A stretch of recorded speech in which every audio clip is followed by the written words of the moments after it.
ಮನೆಯ ಆಟ ದಿನದಿಂದ ದಿನಕ್ಕೆ ರೋಚಕ ತಿರುವು ಪಡ್ಕೊಳ್ತಾ ಇದೆ. ಬಿಗ್ ಬಾಸ್ ಮನೆಯ ಆಟಕ್ಕೆ ತೆರೆ ಬೀಳೋದಿಕ್ಕೆ ಕೆಲವು ದಿನ ಬಾಕಿ ಇದೆ.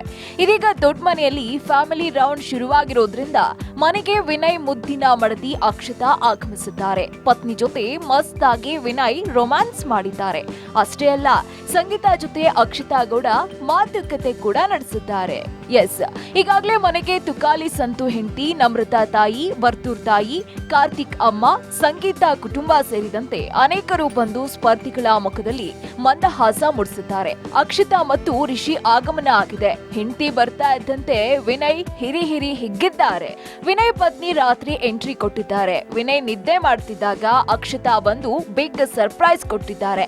ನಿದ್ದೆಯಲ್ಲಿದ್ದಂತಹ ವಿನಯ್ಗೆ ಬರ್ತಾ ಇದ್ದಂತೆ ಸಿಹಿ ಮುತ್ತು ಕೊಟ್ಟಿದ್ದಾರೆ. ಎಲ್ರೂ ಅವರನ್ನ ಕೋಪಿಷ್ಟ ಅಂತ ಹೇಳ್ತಾರೆ, ಆದ್ರೆ ಅವರು ಕೋಪಿಷ್ಟ ಅಲ್ಲ, ಮಗು ಮನ್ಸಿರೋರು ಅಂತ ಅಕ್ಷತಾ ಹೇಳಿದ್ದಾರೆ. ಇನ್ನು ಪತ್ನಿ ಅಕ್ಷತಾ ಎಂಟ್ರಿಗೆ ನಗು ಮುಖದಿಂದ ವಿನಯ್ಗೆ ತನಿಷಾ ಕಾಲೆಳೆದಿದ್ದಾರೆ. ವಿಲನ್ ಮುಖದಲ್ಲಿ ಹೀರೋ ಕಳೆ ಬಂದ ಹಾಗಾಯ್ತು ಅಂತ ಹೇಳಿದ್ರು. ಆಗ ನಾನು ವಿಲನ್ ಆಗೋ ಮುಂಚೆ ಹೀರೋನೇ ಅಂತ ವಿನಯ್ ಕೌಂಟರ್ ಕೊಟ್ಟಿದ್ದಾರೆ. ಬಳಿಕ ಅಕ್ಷತಾ ಸಂಗೀತಾ ಜೊತೆ ಮಾತಾಡ್ಬೇಕು ಅಂತ ಪಟ್ಟು ಹಿಡಿದಿದ್ದಾರೆ. ಹೌದು, ಬಿಗ್ ಬಾಸ್ ಆಟ ಶುರುವಾದ ದಿನದಿಂದಾನು ಸದಾ ಇಬ್ಬರ ನಡುವೆ ಕಿರಿಕ್ ನಡೀತಾನೆ ಇತ್ತು. ಬಳೆ ಮ್ಯಾಟರ್ ಸಂಗೀತಾ ಕಣ್ಣಿಗೆ ಏಟಾಗಿದ್ದು, ಹೀಗೆ ಎರಡ ಇಬ್ಬರ ಜಗಳ ತಾರಕಕ್ಕೇರಿದ್ದು ಕೂಡ ಇದೆ. ಹಾಗಾಗಿಯೇ ವಿನಯ್ ಪತ್ನಿ ಸಂಗೀತಾ ಜೊತೆ ಮಾತಾಡ್ಲೇಬೇಕು ಅಂತ ತೀರ್ಮಾನಿಸಿಯೇ ಬಂದಿದ್ದಾರೆ. ಇಬ್ಬರ ಮಾತುಕತೆ ಹೇಗಿರುತ್ತೆ ಅನ್ನೋದನ್ನ ನೆಕ್ಸ್ಟ್ ಎಪಿಸೋಡ್ ನಲ್ಲಿ ಕಾದು ನೋಡ್ಬೇಕಾಗಿದೆ. Digital desk, public music.